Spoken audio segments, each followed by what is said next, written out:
வணக்கம் நேயர்களே, ராஜ் நியூஸ் தொலைக்காட்சியின் விவாத நேரத்திற்கு உங்களை அன்புடன் வரவேற்பது தமிழரசி சிவக்குமார். இன்றைய விவாதத்திற்கான தலைப்பு, அமித்ஷா அல்ல எந்த ஷாவாக இருந்தாலும் இங்கே ஆள முடியாது. டெல்லியின் ஆளுகைக்கு தமிழ்நாடு என்றைக்குமே அடிபணியாது. தமிழக முதல்வர் மு.க. ஸ்டாலின் ஆண்டார்குப்பத்தில் அதிரடி சவால். முதல்வர் ஸ்டாலின் பதற்றப்பட வேண்டாம் தமிழிசை. திமுகவின் சவாலை பிஜேபி சமாளிக்குமா?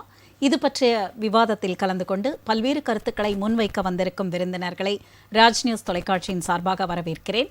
முதலில் இணையத்தின் வழியாக இணைகிறார் திமுக செய்தி தொடர்பாளர் திரு மதிவாணன். சார் வணக்கம். அடுத்ததாக அரங்கிற்கு வந்திருக்கும் பிஜேபியிலிருந்து திரு வெங்கடேஷ் அவர்கள். சார் வணக்கம். விடுதலை சிறுத்தைகள் கட்சியிலிருந்து திரு து.க. பகலவன் அவர்கள். சார் வணக்கம். நமதுரிமை காக்கும் கட்சியிலிருந்து திரு செங்கை பத்மநாபன் அவர்கள். சார் வணக்கம். வெங்கடேஷ் சார், உங்களிடமிருந்து தான் இன்றைய விவாதம் தொடங்குகிறது. தமிழக முதல்வர் பொதுமக்களிடையே பேசிக்கொண்டிருக்கையில் ஒரு முக்கியமான விமர்சனத்தை முன்வைத்திருக்கிறார். அமித்ஷா அவர்கள் சென்னை வந்திருந்த அந்த நேரத்தில் தமிழகத்தை பற்றிய எந்த குறையுமே சொல்ல முடியவில்லை. அந்த பதற்றத்தில் தான் அவர் சில அவதூறுகளை எடுத்து வைத்திருக்கிறார். தமிழகம் வளர்வதை பொறுக்காமல் தான் இந்த மாதிரி அவர் அவதூறு சொல்லியிருக்கிறார். அமித்ஷா அல்ல எந்த ஷாவாக இருந்தாலும் இங்கே ஆள முடியாது என்று. அதற்கு உங்களுடைய கருத்துக்களை பதிவு செய்யும். அதுன்னு அமித்ஷா இல்லைன்னா எந்த ஷா இல்லாமல் ஆள முடியாதுன்னா, தமிழ்நாடு 1947 சுதந்திரம் அடைஞ்சிருந்து திமுக தான் இங்கே ஆண்டுட்ருக்கா. தொடர்ந்து வெற்றி பெறுற கட்சியாக திமுக. இதனாலே திமுக தோற்றதே இல்லையா? 72 கட்சி ஆரம்பித்து 77 ஆட்சி பிடிச்சார் எம்ஜிஆர் அவர்கள். 87 வரையும் ஆட்சி பிடிச்சார். மூன்று முறை அவர் வின் பண்ணார். அப்போ திமுக தோக்கலையாங்க? ஏன்னா தமிழ்நாடுனா இவங்களுக்கு பட்டா போட்டு கொடுத்துருக்கா இவங்க தான் ஆள்றதுக்கு? நீங்கள் நல்லது செஞ்சால் உங்களுக்கு ஓட்டளிப்பாங்க. நீங்கள் மக்கள் விரோத செய்திகளில் தொடர்ந்து ஈடுபட்டிங்கன்னா உங்களுக்கு ஓட்டளிக்காமல் வீட்டுக்கு போவாங்க. இது அமித்ஷா அவர்கள் வந்து தான் சொல்லணும்னு கிடையாது. சாதாரண 18 வயது பூர்த்தியாக இருந்த ஒரு வாக்காளர் சொல்லலாம். அவன்கிட்ட தான் அந்த சக்தி இருக்குது, அந்த மாற்ற சக்தி இருக்குது. இன்றைக்கி அரசியல் வந்து திமுக என்ன கபட நாடகங்கள் நடத்துகிறாங்கன்றது வலைதளத்தின் மூலம் எல்லாரிடம் கொண்டு போய் சேர்த்துருக்காங்க. இது முன்ன மாதிரிலாம் கிடையாது. முன்னாடி அரசியல்ன்றது ஒரு குறிப்பிட்ட ஆட்கள் மட்டும் தான் அரசியல் மேலோட்டமாக படிக்கிறவங்க, அந்த அரசியலில் ஈடுபாடு உள்ளவங்க மட்டும்தான் அரசியல் தெரிஞ்சு வச்சுருந்தாங்க. இன்றைக்கி அப்படி கிடையாது. வலைதளத்தில் வந்து எல்லாரும், ஒரு வீட்டிலேருந்து ஆண்லேருந்து பெண் வரையும் எல்லாருக்குமே அரசியல் தெரியுது. விழிப்புணர்வு அதெல்லாம் அழகாக கொண்டு போய் எல்லாரையும் சேர்க்குறாங்க. அதனால தான் இன்றைக்கி போராட்டங்கள் அதிகமாக நடக்குது. நீங்கள் ஏன் போராட்டங்கள் அதிகமாக நடக்குதுன்னா காரணம் என்ன தான், உங்களுடைய தவறுகளை உடனுக்குடன் மக்களிடம் கொண்டு போய் சேர்க்கிற வேலையை பாஜக பண்ணுது. சரிங்களா? அதனால் எந்த ஷா வந்தாலும் இங்கே ஒன்றும் பண்ண முடியாதுன்ற இந்த மமதை பேச்சை முதலமைச்சர் நிறுத்தணும். சரிங்களா? நிலை உயரும் போது பணிவு கொண்டாதான் உயிர்கள் உங்களை வணங்கும். நீங்கள் என்னமோ இதுவரையும் தோக்காத அப்படியே வெற்றியாளர் மாதிரிலாம் இங்கே படம் ஓடக்கூடாதீங்க. நீங்கள் எத்தனை வாடி தோற்றிருக்கீங்கன்ற தரவு எங்கள்கிட்ட இருக்குது. அது இல்லாமலாம் கிடையாது. ரெண்டாவது என்னென்னா, எல்லா முறையும் வந்து இங்கே இருக்கக்கூடிய சட்டம் ஒழுங்கு பிரச்சனை வெளியில் தெரியக்கூடாது. கோர்ட்டு கூப்பிட்டு பொன்முடி அவர்களுக்கு தலை மேலே கொட்டுது. நீங்கள் வழக்கு பதிவு பண்ணாமல் இருக்கிறீங்க, அவதூறு வழக்கு தமிழக அரசு மேல் நாங்கள் கோர்ட்டை பதிவு பண்ணுவோம்னு சொல்லி அவ்வளோ பெரிய விமர்சனங்களை கோர்ட்டு வைக்கிது. இதை பற்றி பேசுவதற்கு திமுக சேர்ந்தவர்களுக்கு ஒன்றுமே இல்லை. திமுக கூட்டணியில் இருக்க கட்சிகளும் இதை எப்படி கடந்து போகிறாங்க, வாய்மூடி மௌனமாக இருக்காங்க, எதிர்ப்பை கூட தெரிவிக்கல. அதாவது சட்டம் ஒழுங்குல உங்களுக்கு சட்டம் ஒழுங்கு தனி. நான் சொல்றது இப்ப நடந்த கரண்ட் இன்சிடென்ட்ல ஒருத்தர் தப்பு செஞ்சிருக்காரு. ஒருத்தர் தப்பு செஞ்சாருன்னா அவர் தப்பு செஞ்சுட்டாரு, அந்த கூட்டணியில இருக்கிறோன்றதுக்காக கடந்து போறாங்க பாரு. அது எவ்வளவு பெரிய தப்பு. அந்த கூட்டணியில் நீங்க இருக்கீங்க, ராயல்ட்டியா இருக்கீங்க, சந்தோஷம், அதுக்கு நீங்க ஜெனுவனா இருக்கீங்க.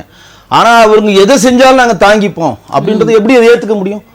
பொன்முடி அவர்கள் பேசின பேச்சு இப்போ நம்ம வந்து பொது வெளியில இங்கே ஒரு ஆசிவிலையோ எங்கேயுமே வாய் விட்டு அதை சொல்ல முடியாத ஒரு பேச்சு பேசியிருக்காரு. அந்த மாதிரி ஒரு பேச்சு பேசுறப்ப அதை வந்து கட்சி சார்ந்து இல்லாமல் கட்சிக்கு அப்பாற்பட்டு தனி மனிதனா ஒருத்தர் கோபம் வரணுமா இல்லையா? சாதாரணமாக தனி மனிதனுக்கு ஒரு கோபம் வரணுமா இல்லையா? அதையும் வாய் மூடி மௌனமா இருக்கு. கூட்டணி தர்மத்துக்காக மற்ற கூட்டணி கட்சிகள் மௌனமா இருக்கிறது தான் நாங்கள் மேல்கோட் வெளியே காட்டுறோம். என்ன மாதிரி பேசுகிறாங்க? இப்போ சட்டசபையில் என்ன கேட்குறாங்க, எடப்பாடி கவர்மெண்ட் என்ன கேட்குறாங்க, எடப்பாடி அவர்கள் எதிர்கட்சித் தலைவர் என்ன கேட்குறாருன்னா, தீர்மானம் கொண்டு வரணும் உங்கள் 3 மினிஸ்டர்ஸ் மேலே. அதுவும் நியாயமாக வைக்கிறாங்க. செந்தில் பாலாஜி மேலே கோர்ட்டு கேட்குது, இன்னும் எத்தனை நாள், 10 நாள் டைம், நீங்கள் அமைச்சராக தொடுறீங்களா வேணாமா, உங்களுக்கு ஜாமீன் வழங்கலாமா வேணாமான்னு சொல்லுங்கள். டாஸ்மார்க் ஊழல் வழக்கு ஒரு 1000 கோடி இருக்குன்றதுக்கான தரவுகள் உள்ளே போயிட்டுருக்கு. அது ஒன்று. பொன்முடி வழக்கில் வந்து மாண்புமிகு நீதியரசர் ஆனந்த் வெங்கடேஷனே வழக்கு பதிவு பண்ணி, நீங்கள் எத்தனை வழக்கு பதிவு பண்ணிருக்கோம், திடீர்னு தமிழக அரசு 6 வழக்குன்னு ஒரு பொய்யான வாக்குறுதி கொடுக்குறாங்க. எந்த உண்மைன்னு தெரியல. கரெக்டான தரவுகள் வரணும், இல்லாட்டி தமிழக அரசு மேலே அவமரியாதை வழக்கு நாங்கள் போடுவோம்னு சொல்லி அவங்க கோர்ட்டு கொடுத்தாங்க. இந்த விஷயங்கள் பொது வழியில் மக்கள் மனதில் சென்றடையக்கூடாது. போகாத ஊருக்கு வழி தெரிகிற மாதிரி நீங்கள் நீட்டவன் நீக்கு, தொகுதி மறுசீரமைப்பு கொடு, புதிய தேசிய கொள்கை இந்தியா புகுத்துறாங்க. இதெல்லாம் இப்ப நாட்டுல பிரச்சனையா? இன்னைக்கு என்ன நாட்டுல பிரச்சனை? இன்னைக்கு கரண்ட் பில் ஏற்றிருக்கீங்க, அதுக்கு சொல்யூஷன் கொடுங்க, பதில் இல்லை. சொத்து வரியை 300% ஏற்றிருக்கீங்க, சொல்யூஷன் கொடுங்க, பதில் இல்லை. பால் விலையை குறைக்கிற மாதிரி குறைச்சி தயிர் விலை மோர் விலை எல்லாத்தையும் ஏற்றிட்டீங்க, சொல்யூஷன் கொடுங்க, பதில் இல்லை. பத்திரப்பதிவு எவ்வளவுக்கு ஏற்றணும்? ஒரு பத்திரப்பதிவு பண்ணால் அதுக்கு ஒரு சொத்தை விற்றுறீங்க, பத்திரப்பதிவு அளவுக்கு இதை ஏற்றி வச்சிருக்கீங்க, அதுக்கு சொல்யூஷன் கொடுங்க, பதில் இல்லை. இங்கு அடிப்படையா 10 லட்சம் கோடி தமிழக அரசு கடன் வாங்கியிருக்கு. நாங்க 10 லட்சம் கோடி கடனை வாங்கிட்டு தமிழ்நாட்டோட 2வது பெரிய மாநிலம், 2வது ஜிஎஸ்டி கட்டுற மாநிலம் இங்க மாறுதட்டுறதுல எங்களுக்கு தேவையில்லை. 10 கோடி கடனை எப்படி அடைப்பீங்கன்றதுக்கான வரைவை எங்களுக்கு கொடுங்க. எப்படி இந்த 10 கோடி அடைக்க போறீங்க? ஒவ்வொரு தலையிலையும் ஒவ்வொரு ரேஷன் கார்டுலையும் 3.5 லட்சம் கடனை வச்சிருக்கீங்க. பொதுத்துறை நிறுவனங்களில் ஒரு 5 கோடி 5.5 கோடி கடன் வாங்கி 15 கோடி கடன் தமிழ்நாட்டில் இருக்கு. இந்தியாவிலே முதன்மை மாநிலமா கடன் வாங்குற மாநிலமா தமிழகம் இருக்கு. நாங்க ஒரு தரவுகளை 9.63% நாங்க உழைந்துட்டோம்னு சொல்றீங்க. மற்ற மாநிலங்கள் இன்னும் தரவுகளை வெளியிடல. இது யாரும் இந்த தரவுகள் கொடுத்தாங்கன்னு தெரியல, மத்திய அரசு வெளியிடல. நாங்க தான் தமிழ்நாட்டுடைய முதன்மை மாநிலம், நீங்க தான் மாறுதட்டி ஒரு பக்கம் விளம்பரம் கொடுக்குறீங்க தவிர மற்ற மாநிலங்கள் எவ்வளவு முன்னேறி இருக்காங்க கம்பேரிசன் தானே நீங்க எவ்வளவு முன்னேறி இருக்காங்க சொல்ல முடியும். அப்ப இவங்க எப்படின்னா ஒரு பகட்டான ஒரு விஷயத்தை வச்சுக்கிட்டு இன்னைக்கு வாலண்டியா போய் நாங்கள் கலைஞர் உரிமை கைவினை திட்டத்தை தொடங்குறோம். ஏன்னா விஸ்வகர்மா திட்டம் மக்களுக்கு எதிரானது. இந்தியாவில் இருக்கக்கூடிய 140 கோடி மக்கள் இருக்கக்கூடிய இந்தியாவில் 28 மாநிலம் 7 யூனியன் பிரதேசம் இருக்கு. இந்தியாவில் 27 மாநிலமும் ஏத்துக்குது. ஒரு பற்றி ஏத்துக்க மாட்டாங்க. ஏன்னா இவங்க மத்திய அரசு எதிர்க்கிறாங்களாம். என்ன பண்ண போறீங்க? நான் கேக்குறேன், மத்திய அரசு நீங்க தொடர்ந்து எதிர்க்கிறீங்க, என்ன சாதிச்சீங்க? நிச்சயமா பண்ண முடியும். முக்கியமான ஒரு கேள்வி நீங்க முன் வச்சிருக்கீங்க. பதிவு முடிச்சிடறேன். அதனாலதான் எங்களுடைய முன்னாள் மாநில தலைவியும் முன்னாள் கவர்னரா இருந்த தமிழிசை அக்கா அருமையா ஒரு விஷயம் சொன்னாங்க. இதே மாதிரி வேலையை தான் தெலுங்கானா இருக்கிற சந்திரசேகர ராவ் பண்ணாரு. இன்னைக்கு இருக்கிற இடம் தெரியாம ஓரமா வீட்டுல உட்கார்ந்துருக்காரு. இதே மாதிரி மத்திய அரசினுடைய விரோத போக்கை மக்களிடம் கொண்டு போய் சேர்க்கிறேன்னு சொல்லிட்டு மாநில அரசை விட்டுட்டு நாங்க எல்லா கட்சியும் ஒன்றிணைக்கிறோம், எல்லா கட்சியும் ஒன்றிணைக்கிறோம். போய் பிஜி பட்நாயக் பாக்குறேன், நான் போய் அகிலேஷ் யாதவ் பாக்குறேன், நான் போய் ஃபருக் உமர் அப்துல்லா பாக்குறேன்னு போயிட்டு மொத்தமும் ஒண்ணுமே இல்லாம இன்னைக்கு ஓரமா உட்கார்ந்துருக்காரு அப்படின்ற பதிவையும் உங்கள்கிட்ட பதிவு பண்ணுறேன். சரிங்க சார். மதிவானன் சார், நீங்க சொல்லுங்க. அதாவது தமிழகத்தில் சட்டம் ஒழுங்கு இல்லாம அத்தியாவசிய தேவைகளை எல்லாம் கவனிக்காமல் ஒரு மடைமாற்றம் செய்து தேவையில்லாத பிரச்சனையை முதல்வர் மக்களிடம் கொண்டு சேர்த்துக் கொண்டிருக்கிறார் அப்படின்ற ஒரு மிகப்பெரிய குற்றச்சாட்டை முன் வச்சிருக்காரு. உங்களோட பதில் என்ன? நினைச்சேன் அமித்ஷாக்கு தான் கொஞ்சம் தரவுகள் தெரியலன்ட்டு. சகோதரர் பேர் என்னன்னு தெரியல, அவருக்கும் தான் தகவல் தெரியல. வெங்கடேசன் இருக்கும். அதாவது போற போக்குல முதலமைச்சர் எந்த அடிப்படையில சொல்றாரு, உள்துறை அமைச்சர் எந்த அடிப்படையில சொல்றாருன்னு பேசணும். பத்திரிகையாளர்கள் என்ன கேள்வி கேட்டாங்கன்னு யோசிக்கணும். நீங்க அவுட் ஆஃப் கண்ட்ரோல்ல தான் இருப்போம், முதல்ல அவருக்கு தெரியணும். அவர் என்ன சொல்றாரு, 67 ஆட்சிக்கு வந்தாங்க, 49 கட்சி ஆரம்பிச்சாங்க, அதுக்கப்புறம் நீங்க தோற்கவே இல்லையா? அதாவது முதலமைச்சர் முத்துவேல் கருணாநிதி ஸ்டாலின் அவர்கள் மிசா காலத்துல ஜெயில இருந்த போது இந்த மோடி அமித்ஷாவை எங்க சார் இருந்தாங்க? நாட்டுடைய வரலாறு தெரிஞ்சுக்கிட்டு தயவு செஞ்சு பேசுங்க. 19 உங்க தலைவர் மாதிரியே பேசாதீங்க, சரிங்களா? முதல்ல ஒரு விஷயம். அதே மாதிரி இந்த வளர்ச்சியை பத்தி பேசும்போது 9.36 யார் சொன்னா, இவங்களா எடுத்து சொல்றாங்கன்னு நாங்களா இடத்துல சொல்ல முடியாது. போய் தயவு செஞ்சு பாருங்க, சைட்டை பாருங்க, நான் சைட்டு உங்களோட அனுப்புறேன். யார் சொன்னாங்க உங்களுக்கு தெரியும். 19 பேசக்கூடாது சார். நீங்க அமித்ஷா மாதிரியே பேச ஆரம்பிச்சிட்டீங்க. அவருக்கும் தரவுகள் தெரியல, உங்களுக்கும் தரவுகள் தெரியல. விலைவாசியை பத்தி பேசுறீங்க, விலை உயர்வை பத்தி பேசுறீங்க. மோடி ஆட்சிக்கு வரதுக்கு முன்னாடி மாநிலத்திலே உள்நாட்டு உற்பத்தி எவ்வளோ, இன்னைக்கு தமிழ்நாடு உள்நாட்டு உற்பத்தி எவ்வளோன்னு பேசலாமா? நான் தயார். என் கையில புக்கர் தான் வச்சுருக்கிறேன், நிதிநிலை அறிக்கையோட தான் இருக்குது, சரிங்களா? தப்பா பேசக்கூடாது. எங்களுக்கு வரி பகிர்வுன்னு ஒண்ணு இருக்குல்ல மாநில அரசுக்கு, அது மோடி ஆட்சிக்கு வந்ததுக்கு அப்புறம் எத்தனை சதவீதம் எங்களுக்கு கொடுக்குறீங்க? உங்களுக்கு எத்தனை சதவீதம் இருக்கு? மாநிலத்துக்கு வரி போடுற உரிமை எங்கேயாவது விட்டு வச்சிருக்கீங்களா? 2-3 துறையை தவிர மாநிலத்துக்கு வரி போடுற உரிமையே இல்ல. ஏதோ பெருசா டெல்லியில உட்கார்ந்துட்டு நீங்க உங்க விஷயத்துக்கு பேசிட்டு இருந்தா கேள்வி கேட்கத்தான் செய்வோம். அவுட் ஆஃப் கண்ட்ரோல்ல தான் இருப்போம். ஏன் சார் மத்திய அரசாங்கத்தோட ஒரு இணக்கமான சூழ்நிலையை நீங்க கடைபிடிக்க மாட்டேங்கிறீங்கன்னு கேட்டிருக்காரு. தேவையில்லை, நான் நேரடியா சொல்ற தேவையில்லை. நான் நிதி கேட்கும் போது கொடுக்காத ஒன்றிய அரசு. ஒரு நிமிஷம் நான் பேசுறேன், அதுக்கப்புறம் நீங்க பேசுங்க. யார் பேசினாலும் சரி. நான் கஷ்டப்படும் போது என் கூட நிக்காது ஒன்றிய அரசு, நான் பாதிக்கப்படும் போது வராத ஒன்றிய அரசு, என்கிட்ட இருந்து வரிய மொத்தமா எடுத்துன்னு போற ஒன்றிய அரசு, நான் கேட்கும் போது என்னைக்கு என் கூட நின்னுச்சு? மழை வெள்ளம் வரும்போது கொடுக்குதா? மொழிக்கான நிதியை ஒதுக்கும் போது கொடுக்குறாங்களா? தமிழுக்கு எவ்வளவு, சமஸ்கிருதத்துக்கு எவ்வளவு? மத்திய ரயில்வே பட்ஜெட்ல எத்தனை பட்ஜெட் நமக்கு ஒதுக்கிருக்கீங்க? என்ன எங்களுக்கு நீங்க கொடுத்துட்டீங்க, உங்களுக்கு வந்து நான் அடிமை சாசனம் எழுதி தரணுமா உங்களுக்கு? அதெல்லாம் இங்க முடியாது. இந்தியாவிலேயே முதல் 69% இடஒதுக்கீடு தனிமையா இருக்கிற மாநிலம் தமிழ்நாடு தான். முதல்ல தெரிஞ்சுங்க, மொழி உரிமையை முதல்ல இந்த நாட்டுக்கு போராட்ட மையமாக இருந்த இயக்கம் திராவிட கழகம் தான், திராவிட முன்னேற்ற கழகம் தான். தனிமையா தான் இருக்கிறோம். விதவை திருமண சட்டத்தை அங்கீகரிச்ச இயக்கம் திமுக. அது இந்து திருமண சட்டத்திலிருந்து விதிவிலக்கு பெற்றிருக்கு.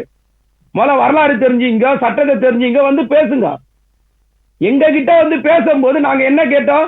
டீலிமிடேஷன் திசை திருப்புறாங்களா, அதுக்கப்புறம் வரி பகிர்வை பத்தி திசை திருப்புறாங்களா? நீங்க இந்த நாடுடைய உள்துறை அமைச்சர் தானே. ப்ரோ டேட்டானா எதை ப்ரோ டேட்டாவா வைப்பீங்க? மக்கள் தொகை அடிப்படையா ப்ரோ டேட்டா எடுப்பீங்களா? இப்ப இருக்கிற சதவீத பிரகாரம் எடுப்பீங்களா டேட்டா டீலிமிடேஷன்ல? கேள்விக்கு பதில் சொல்லணும். பதில் சொல்லாம என்ன திசை திருப்பிட்டு போறீங்க? நேரடியா தானே கேட்கிறோம். நாங்க முதலமைச்சர், எங்களுக்கு முதலமைச்சர் கேட்கிறாங்க, நீங்க இந்த நாடுடைய உள்துறை அமைச்சர், பதில் சொல்லுங்களா? குப்பனுக்கு பதில் சொல்ல கேட்கலையே உங்களை? ஏன் முதலமைச்சர் கேட்டா பதில் சொல்ல முடியாதா உள்துறை அமைச்சரால? அப்படி பதில் சொல்ல முடியல, ஏன் அந்த பதவியில இருக்கீங்க? சகோதரர் விலைவாசி உயர்வை பத்தி பேசினார். அடுத்தது விலைவாசி உயர்வை பத்தி பேசுறீங்களே, இன்னைக்கு இன்டர்நேஷனல் மார்க்கெட்ல பீப்பாயோட விலை எவ்வளவு சார் சொல்லுங்க? நீங்க ஆட்சிக்கு வரும்போது பீப்பாயோட விலை எவ்வளவு? அன்னைக்கு டாக்ஸ் எவ்வளவு போட்டீங்க பெட்ரோல் டீசலுக்கு? இன்னைக்கு எவ்வளவு போட்டு வச்சிருக்கீங்க? டோல் ரேட் எத்தனை தடவை ஏற்றி வச்சிருக்கீங்க? விலைவாசி உயரம் என்ன உயரம்? மூல காரணம் யாரு? பெட்ரோலோ டீசலோ டோல் ஏறினா விலைவாசி ஏறாதா? யார் சார் இந்த தரவுகளை உங்களுக்கு பேச சொல்லி கொடுக்கறது? கொஞ்சம் தயவு செஞ்சு பொதுவெளியில பேசுறீங்க சார், தரவுகளோட பேசுங்க சார். இந்த நாட்டுடைய உள்துறை அமைச்சர் அவரு, பதில் சொல்ல வேண்டியது அவருடைய பொறுப்பு. திசை திருப்பிட்டு போறீங்க நீங்க. மும்மொழி கொள்கையில நீங்க புதிய கல்விக் கொள்கையை ஏத்துக்கினா நிதி தருவேன்னு சொன்னது நாங்களா நீங்களா? நான் என்ன கேட்கிறேன், எனக்கு வேண்டான்னு சொல்ற, விட்டுடுங்க. வேணும்னு சொன்னா கொடுங்க. நாங்க வேணும்னு சொல்றதை கொடுக்க மாட்டீங்க, வேண்டாம்னு சொல்றதை விட மாட்டீங்க. எங்க திணிப்பீங்க. மற்ற மாநிலங்கள் எல்லாம் ஒத்துக்கொள்ளும் பொழுது நீங்கள் மட்டும் வேண்டாம்னு சொல்றது எதற்காக? இப்போ போன வாரத்துல மகாராஷ்டிரா ஒரு சட்டம் போட்டுச்சு இல்ல, மராட்டிய முக்கியம்னு சொல்லிட்டு. அப்ப அது எந்த அடிப்படையில போட்டாங்க சார்? நாங்க கேட்கிறோம், தமிழ்நாடு இன்னைக்கு இடஒதுக்கீடுல தனிமையா தானே இருக்கு, 69% இல்லைன்னு சொல்லுவீங்களா நீங்க? எங்களுக்கு வேணும் சார். நான் என்ன கேட்கிறேன், ஒரே ஒரு கேள்விதான். இந்த நாட்டை கட்டமைக்கும் போது, இந்த நாட்டை உருவாக்கும் போது நீங்க என்ன வாக்குறுதி கொடுத்தீங்க? உங்களோட மொழி பண்பாடு கலாச்சாரம் காப்பாற்றப்படும் சொன்னீங்க.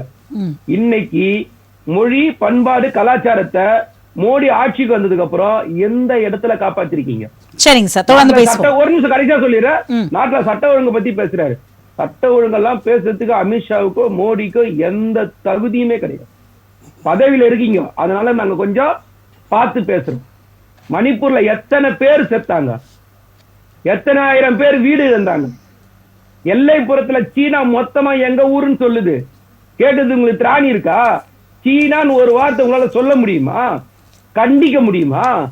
பேச முடியுமா எதிர்த்து? உங்க நண்பர் ட்ரம்ப் வந்தவன டாக்ஸ் அள்ளி போட்டார, என்ன பண்ணீங்க? இந்த நாட்டுடைய குடிமகன்ல கையையும் காலையும் கட்டி அமிச்சாங்களே, எங்க சார் போனீங்க? உங்களுக்கு எதுவுமே தெரியலையா? சரிங்க சார், எல்லாத்துக்கும் நம்ம பதில் வாங்கிடலாம். எது பேசினாலும் யோசிச்சு தயவு செஞ்சு தரவுகளோட பேசுங்க. நான் எல்லாரும் சொல்றேன். சரிங்க சார், மும்மொழி பற்றிய ஒரு கேள்வி வச்சிருக்காரு உங்களுக்கு வெங்கடேஷ் அவர்கள். ஆனா பொன்முடி நம்ம வந்து அதுக்கப்புறமா பேசலாம். Chengai Padmanabhan sir, out of control என்ற வார்த்தை தான் இன்னைக்கு வந்து ஒரு பேசு பொருளாக மாறி இருக்கிறது. தமிழக முதல்வர் நிச்சயமா சொல்லிட்டார், we are not in your control அப்படின்னு சொல்லிட்டாரு. தமிழிசை மேடம் அதுக்கு ஒரு எதிர்கருத்து வச்சிருக்காங்க. எதற்காக பதற்றப்பட்டு எல்லாம் கொடுக்குறது? தமிழ்நாட்டினுடைய நிர்வாகம் தான் அவுட் ஆஃப் ஆர்டரா இருக்கு. அவுட் ஆஃப் ஆர்டரா இருக்கு. You should understand that. Okay, நம்ம உறுப்பினர் பேசினாரு. அவங்க வந்து நாங்கள் வந்து சேர்க்க மாட்டோம், மத்திய அரசனுடைய ஆதரவு வேண்டாம், ஒத்துழைப்பு வேண்டாம், எதிர்ப்போம் தேவையில்லைன்னு சொல்றாரு. ஏன்னா திமுக நபர்கள் வந்து செழிப்பாக இருக்காங்க, அதனால மக்களை பற்றி அவங்களுக்கு அவ்வளோவா கவலை இல்லை. மக்களை கவலை பண்ணோம். இன்னும் 15 வருஷத்துக்கு 20 வருஷத்துக்கு மத்தியில் அவங்க தான் ஆள போகிறாங்க. இவங்க பண்ண சனாதன பேச்செல்லாம் மத்தியில பிஜேபிக்கு மிகப்பெரிய ஒரு செல்வாக்க உருவாக்கி கொடுத்துருச்சு. விரும்பினாலும் விரும்பவில்லை என்றாலும் மேலும் 20 ஆண்டுகள் அதிர்ச்சி கசப்பா இருந்தாலும் அதுதான் உண்மை. அவங்க ஆட்சி பண்ண போறாங்க. இப்போ உலகம் இப்பயே அழிய போறது இல்லை. 10 வருஷத்துல 20 வருஷத்துல கோடான கோடி ஆண்டு இருக்க போகுது. இப்போ என்னுடைய பசிக்கு எனக்கு பசிக்கு சார் பசிக்கு இப்போ நம்மளுக்கு உணவு வேணும். அந்த அடிமைத்தனம்ன்ற பேச்சை விட்டுருங்க. இவங்க அடிமையா இல்லையா? கச்சத்தீவு எப்படி தாரவாத்து கொடுத்தாங்க? எப்படி இலங்கையில பெரிய போர் நடக்கும் போது உண்ணாவிரது நாடகம் நடத்தினாங்க? அந்தந்த காலத்துல அவர்களும் அடிமையா இருக்கணும். அடிமை என்பது சொல்லே அரசியல் ஒரு வித்தை, ஒரு வார்த்தை ஜாலம். அதனால அது சாதுரியம் கூட இல்ல, ஜாலம் அது. அது இப்போ நம்மளுக்கு தேவை என்னன்னா மக்களுடைய நன்மை தேவை. மக்களுடைய நன்மை தேவை என்று சொன்னால் இப்ப நீங்க என்ன செய்யணும்னா இணக்கமாக அதிமுக பிஜேபி கூட்டணிய வந்தது மிகப்பெரிய தமிழகத்தினுடைய மகிழ்ச்சியான செய்தி. ஏன்னா மத்தியில யாரு அவங்க கிட்டதான் கஜானா சாவி இருக்கு. அவர்களிடம் பெற வேண்டிய நிலையில் இருக்கும் போது எப்ப பார்த்தாலும் அவங்க உரசிக்கிட்டே இருந்தா நம்மளுக்கு என்ன கிடைக்கும்? தமிழகத்திற்கு ₹1 கொடுத்தா 29 பைசா வருது, 30 பைசா வருது, 10 பைசா கூட கொடுக்க மாட்டாங்க. வர்றவங்களை அவமானப்படுத்துறீங்கன்னா வர்றவங்க இருக்கிறவங்க அவமானப்படுத்தினா தண்ணி குடிக்கிறான்னு கூட கேட்க மாட்டாங்க. அதே இன்பமா வந்தா காஃபி உபசரிச்சு விருந்தோவலே கொடுப்பாங்க. அது மாதிரி மத்திய அரசு மாநில அரசு பெரிய அந்த மாநில சுயாட்சி இந்த பித்தலாட்டம் எல்லாம் விடுங்க. அதெல்லாம் எல்லாருக்கும் தெரியும். 20 அவரே சொல்றாரு 28 யூனியன் 7 யூனியன் 28 ஸ்டேட் கொண்டதுதான் இந்தியா. அதனால ஒருத்தருக்கு ஒருத்தர் சண்டை போட்டுக்கிறதுனால உண்ணாப்படுது. நான் ஒண்ணு கேட்கிறேன், சுயாட்சி வாங்கிட்டு தண்ணி இருக்கா அவங்க கிட்ட குடிக்கிறதுக்கு? வெறும் தண்ணி குடிக்கிறதுக்கு தண்ணி இருக்கா உங்களுக்கு? உங்களுக்கு தேவையான அரிசி இருக்கா? உங்களுக்கு தேவையான கோதுமை இருக்கா? உங்களுக்கு தேவையான மின்சாரம் இருக்கா? அதுல என்ன சுயாட்சி? தயவு செஞ்சு இந்த பித்தலாட்ட பிரிவினை பேச்சை நிறுத்திட்டு, அந்த காலத்துல அது எடுபட்டது 50 வருஷத்துக்கு முன்னாடி படிப்பறிவு இல்லாம. இப்பெல்லாம் வேற லெவல்ல இருக்காங்க பசங்க. அத்தனை பேருக்கு கையிலேயே ஆண்ட்ராய்டு இருக்கு. இதுல போய் அவர் இன்னொரு விஷயம் சொல்றாரு, டீசலுக்கு விலை ஏத்திட்டாங்க. பீப்பாய் விலை தெரியுமா? அந்த விலை தெரியுமா? காங்கிரஸ் காலத்தில் இதே தான் நடந்தது, இந்த காலத்தில் அதான் நடக்குது. இவங்க ₹35 வரி போட்டிருக்காங்க டீசல் மேல.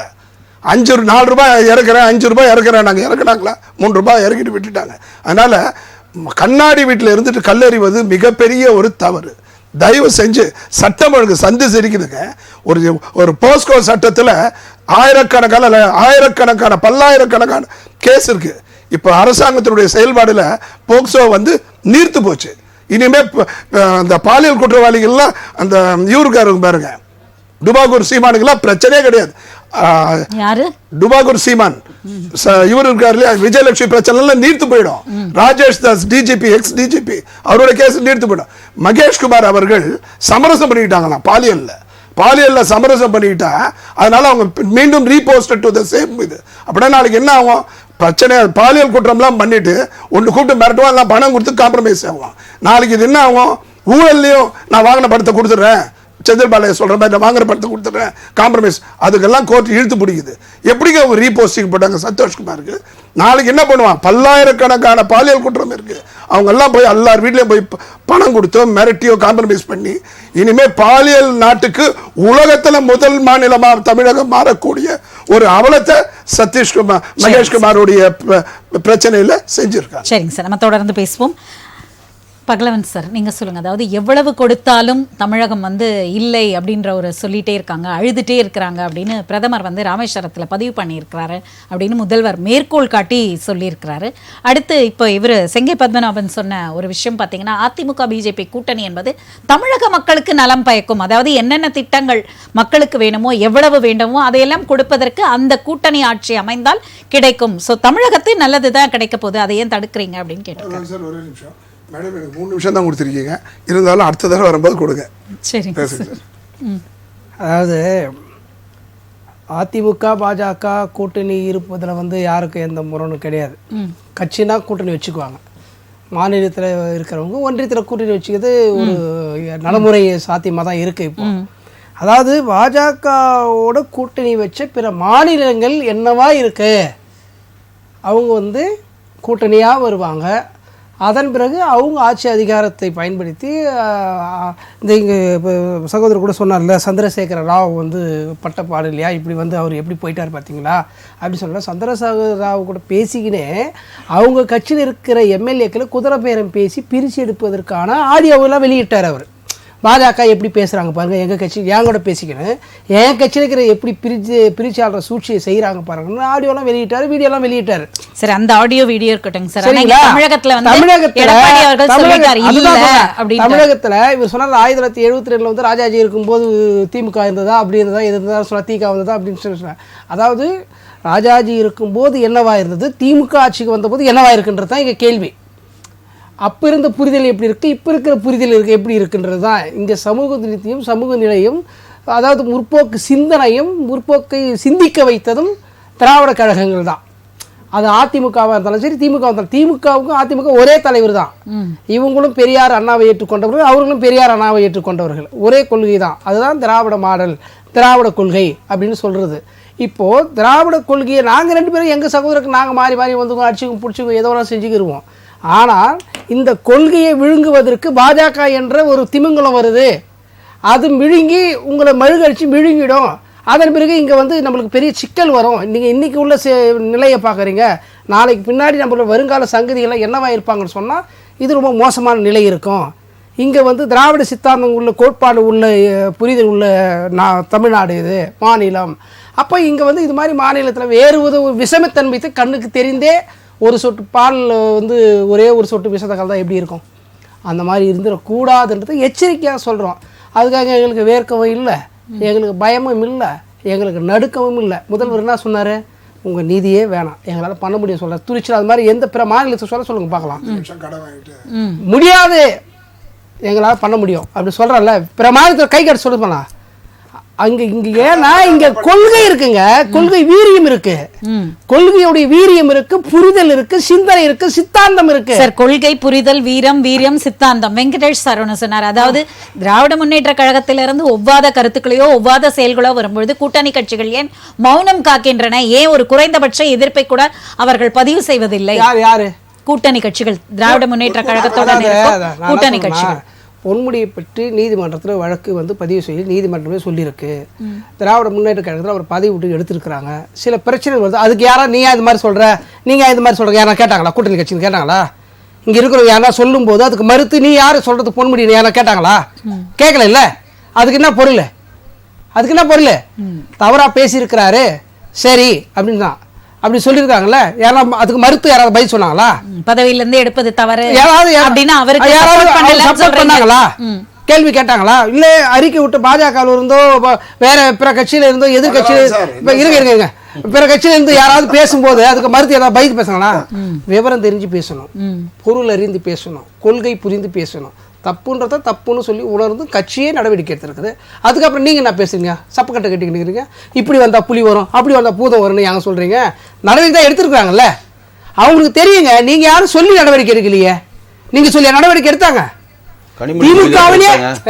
திமுகவிலே இருங்க கனிமொழி யாருங்க, பாஜகவா? 3 நாள் சொல்லிக்கிட்டு அவங்க சொன்னாங்க. இல்ல அதிமுகவா கனிமொழி? கனிமொழி யாருங்க?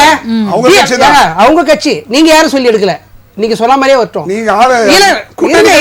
அமைதியா இருங்க, நீங்க கம்முனு இருங்க. நான் சொல்றது கேளுங்க, பதவி விட்டு எடுத்தாச்சு, அதுக்கு மேல என்ன கேக்குறீங்க? சரிங்க சார், நீங்க லூசா நாங்க போய் பேசுறோம். சரிங்க சார், லூசா பேசுறோம், அந்த மாதிரி நாங்க லூசா நாங்க. சரிங்க நாங்க லூசு கிடையாது. எதிர்ப்பு காமிச்சப்ப சார் உங்ககிட்ட ஒரு முக்கியமான ஒரு விஷயத்தை முன்வைத்தார். தமிழகம் தன்னிறைவு அடையவில்லை, ஒரு அடிப்படை தேவைகளுக்கு கூட நாம் மற்றவரை வந்து நம்பிதான் இருக்கோம். அப்படி இருக்கும் பொழுது ஒன்றிய அரசோடு இணக்கமான ஒரு சூழலை நீங்க மேற்கொள்ளவில்லை என்று மதிவானன் சார் உங்ககிட்ட நான் பிரேக்குக்கு முன்னாடி சொன்ன அந்த 2 கருத்துக்கள் அதுதான். அதாவது பிரதமர் தமிழகத்திற்கு ராமேஸ்வரத்தில் வந்திருக்கும் பொழுது அவர் சொன்ன ஒரு வார்த்தை என்ன, எவ்வளவு கொடுத்தாலும் தமிழகம் வந்து அதில் திருப்தி அடைகிறதே இல்லை, அழுதுகிட்டே இருக்காங்க அப்படின்ற ஒரு வார்த்தையை சொன்னார். இப்போ செங்கை பத்மநாபன் அவர்களும் ஒரு வார்த்தை சொன்னார், இந்த சுயாட்சி கூட்டாட்சி அப்படின்றதெல்லாம் வந்து ஒர்க் அவுட்டே ஆகாது, ஏன்னால் தமிழகத்திற்கு தேவையான அடிப்படை தேவைகளை பூர்த்தி செய்யக்கூடிய வளங்களோ திட்டங்களோ தமிழகத்தில் இல்லை. அப்பொழுது அவர்கள் மத்திய அரசாங்கத்தை நம்பி இருக்க வேண்டிய சூழ்நிலையில் ஏன் இணக்கமான ஒரு அணுகுமுறையை கையெடுக்காமல் இப்படி எதிர் அணுகுமுறையிலே இருந்தால் எப்படி சமாளிப்பது? இல்ல நான் கொஞ்சம் ஹார்டா பேசிடுவேன்னு பாக்குறேன். அவர் என்ன சொல்றாரு, சுயாட்சி கேக்குறீங்க, உங்களுக்கு தண்ணி இருக்கா, கரண்ட் இருக்குதா, அரிசி இருக்கா, புளி இருக்குதாங்க, கடன் தான் இருக்குது அப்படின்னு சொல்லியிருக்காரு. சம்பந்தம் அது ஒரு நிர்வாக இஷ்யூ. ஏதாவது கொஞ்சம் தயவு செஞ்சு ஒரு ஒரு ஏதாவது புக்கியாவது எடுத்துட்டு வந்து படிச்சுட்டு வந்து பேசுங்க சார். இங்க உட்காந்து பாகிஸ்தான் வந்து பிரிஞ்சு போச்சாங்கன்னா தண்ணியை தடுத்து நிறுத்திட்டாங்களா? அந்த மாதிரி பேசுறீங்க. பொதுக்கூட்டம் மேடையிலே ஒரே மாதிரி பேசுறீங்க, இங்கேயும் ஒரே மாதிரி பேசுறீங்க. சுயாட்சி ஒரு நிர்வாகத்திறன். உடனே இதுனா அரிசி பருப்பு வராது, எப்படிதான் அந்த மாதிரி எல்லாம் பேசுறீங்க சார்? தயவு செஞ்சு பொது வெளியில வந்து உங்க டேன் வரும்போது பேசுங்க. தயவு செஞ்சு நீங்க பேசணும். நீங்க அபத்தமா பேசுனீங்க, நான் அமைதியா இருந்தேன். கேக்குற உங்களதான் சார் தப்பா நினைப்பாங்க. சுயாட்சிக்கு அர்த்தம் தெரியாம வந்து உட்காந்து பேசுறீங்க. ரெண்டாவது பிரதமர் கேக்குறாருன்னு சொல்றீங்கல்ல, அவரு என்ன எங்க இருந்து உங்களுக்கு இந்த மாதிரி ஆணவம் வருது? 240 ஆகிட்டாங்கல்ல மக்கள், உங்களை மைனாரிட்டி ஆட்சியில் தானே உட்கார்ந்து இருக்கீங்க. எங்க இருந்து வருது? ஒரு நிர்வாக ரீதியா கேட்கிறோம். நல்ல நான் வார்த்தைகள் நிறுத்தியே பேசுறேன்னு. ஏன்னா ஃபைல் எடுத்து போடுங்க, எங்கெங்க எவ்வளவு கொடுத்துருக்கீங்க. என்ன நேற்று கேட்டாருல்ல முதலமைச்சர், ஒரு சிறப்பு நிதி தரவுகளோட உங்களால சொல்ல முடியுமான்னு கேட்டாரு. யாராவது சொல்ல முடியுமா? இல்ல நண்பர் இருந்தாருன்னா சொல்லுங்க. இதே இடத்துல கூட ஏதாவது ஸ்பெஷல் பேக்கேஜ் கொடுத்தீங்கன்னு. ஏன் குஜராத்ல மழை வெள்ளம் வரும்போது ஸ்பெஷல் பேக்கேஜ் ஒரு 1000 கோடி கொடுத்தீங்களா? எந்த கணக்குல கொடுத்தீங்க? மாநில பேரிடர் நிவாரண நிதியா இல்ல மத்திய பேரிடர் நிவாரண நிதியா? அந்த மாதிரி எங்களுக்கு என்னங்க கொடுத்தீங்க? செத்தவங்களுக்கு 2 லட்சம் ரூபாய் கொடுத்தீங்களா? எங்களுக்கு என்ன கொடுத்தீங்க? செத்தவனுக்கு பாதிக்கப்பட்ட 50,000 ரூபாய் நிதி கொடுத்தீங்களா? என்ன அடிப்படையில் கொடுத்தீங்க? எந்த காசு அது? என்ன கணக்கு அது? கூட உட்காந்து பேசுறீங்க. தமிழ்நாட்டுல இருக்கீங்க, தமிழ்நாட்டுக்கு ஓரளவுக்கு அது விசுவாசமா பேச கத்துங்க சார். தயவு செஞ்சு இவ்வளவு மோசமா பேசுறீங்க. பொது வெளியில வந்து தரவுகளோட நான் பேசுறேன், உங்களால பேச முடியுமா? சொல்லுங்க சார், உங்க தரவுகளை நீங்க எடுத்துங்க. ஒரு நிமிஷம் இருங்க மேடம். 2 பேரும் என்ன வாய்க்கு வந்து சம்பந்தம் பேசுறேன். கடனை பத்தி பேசுறீங்க. இந்த நாடோட கடன் எவ்வளவு? நீங்க ஆட்சிக்கு வரும்போது வெறும் 54 லட்சம் கோடி, இன்னைக்கு 194 லட்சம் கோடி. நீங்க ஆட்சிக்கு வரும்போது பெட்ரோலோட விலை எவ்வளவு? கேட்டா காங்கிரஸ் ஆட்சியில இருந்ததுன்றீங்க. காங்கிரஸ் ஆட்சியில பீப்பாய் விலை எவ்வளவு? நீங்க எவ்வளவு செஸ் ஏத்திருக்கீங்க? நல்ல தரவுகளோட பேசுறேன்றல்ல, உங்களால தரவுகளோட பேசுங்க பாப்போம். போற போதெல்லாம் பேசிட்டு போகுது. தயவு செஞ்சு போற போதெல்லாம் பேசிட்டு போகுது. பொதுவெளி சார், உங்க ஒரு 100 பேர் பார்ப்பாங்க. எனக்கு ஒன்றும் பிரச்சனை இல்லை, உங்களை தான் தப்பா நினைப்பாங்க. இன்னைக்கு நீங்க சொன்னீங்க பாருங்க, ஆண்ட்ராய்டு போன் கையில இருக்கு. அதே தான் நானும் சொல்றேன். 10 வருஷம் பெட்ரோல் விலை எவ்வளவு, டாக்ஸி எவ்வளவு கணக்கு போட்டா எல்லாரும் கையில வந்து நிற்கும். நீங்க சொல்றாரு குற்ற என்சிஆர்பி டேட்டான்னு ஒண்ணு இருக்கா இல்லையா? சொல்லுங்க தயவு செஞ்சு. தேசிய குற்றம் இருக்குன்னு ஒண்ணு இருக்கா இல்லையா? ஒன்றிய அரசு வெளியிடுதா இல்லையா? அதிக குற்றம் நடக்கிற மாநிலங்கள்ல முதல் 5 மாநிலம் யாருங்க? தயவு செஞ்சு சொல்லுங்க. 5மே பிஜேபி ஆள்ற மாநிலம். நான் தரவு தரேன், உங்களுக்கு தரவு இல்ல, நான் தரவு தரேன். பாதுகாப்பான மாநிலத்துல நம்பர் 1 மாநிலம் தமிழ்நாடு. நான் சொல்லல, ஒன்றிய அரசு வெளியிட்டது. தயவு செஞ்சு இதெல்லாம் வந்து அபத்தமா பொது வெளியில பேசாதீங்க சார். உங்களுக்குன்னு உங்களை 4 பேர் ஃபாலோ பண்ணுவாங்க. உங்களை நீங்க பேசுறது 4 பேர் சரின்னு நினைப்பாங்க. ஊழலை பத்தி பேசுறீங்க. ஊழலை பத்தி பேசுறதுக்கு உங்களுக்கு என்ன தகுதி இருக்கு? ரஃபேலோட ரேட் என்ன? நீங்க என்ன ரேட்டு கொடுத்து ரஃபேல வாங்குனீங்க? 7 லட்சம் கோடி ஊழல் யாரோட ஆட்சியில நடக்குது? இல்லாத ஆயுஷ்மான் பாரத் திட்டத்துல இல்லாதவனுக்கு பணம் எடுத்தீங்களா? எப்படி எடுத்தீங்க?